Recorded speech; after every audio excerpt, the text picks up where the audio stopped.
From the Sudan, the Emperor of Abyssinia sets forth on an historic flight. He's returning to the country he ruled until the Italians overran it. At the frontier, the Emperor, for the first time for 5 years, sets foot upon his own soil.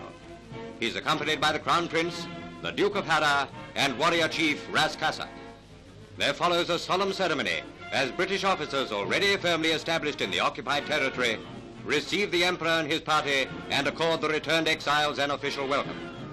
The ceremony is of such significance that the Crown Prince himself makes a photographic record of it.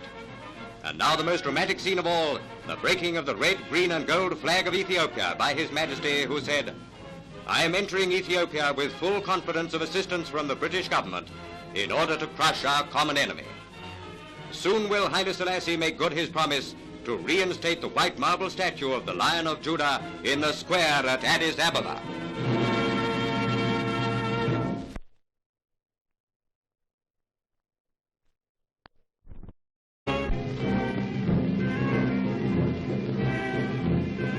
On the 5th anniversary of the entry of Italian troops into Abyssinian capital, His Majesty Haile Selassie returns in triumph to Addis Ababa. A great ovation is given him by his subjects, who witness the moving spectacle of their emperor attending a Thanksgiving service at the Cathedral of St. George, his first act on returning to the throne of Ethiopia.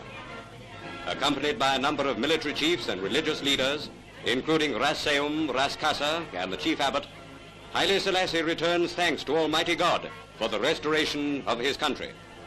Today, Abyssinia rejoices.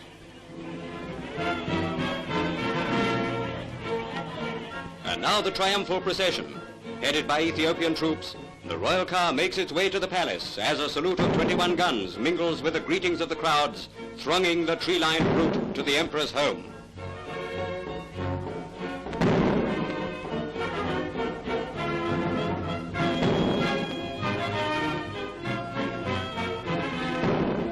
Arriving in the palace grounds, the Emperor is greeted by the General Officer Commanding-in-Chief, East African Forces, Lieutenant General Cunningham. After 5 years of exile, the dignified ruler of Ethiopia mounts the steps leading to the palace balcony. With his son, the Duke of Hara, beside him, the Emperor calls upon his people not to reward evil with evil. "Do not shame Ethiopia," he said, "with acts worthy of our enemies." Haile Selassie has triumphed over Italy's profane fascist regime. Britain has set the conquering Lion of Judah once more at the head of a united Abyssinian nation, freed from the yoke of the tyrant.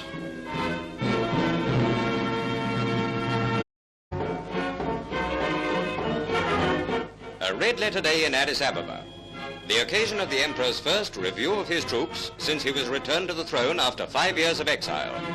The troops welcome this long-awaited opportunity of proving their loyalty to their emperor. As the men march past, each sub-chief recounts in a loud voice the feats he and his men have performed. It's a rather strange way of recommending soldiers for deeds of valor, but what it lacks in formality, it makes up in excitement.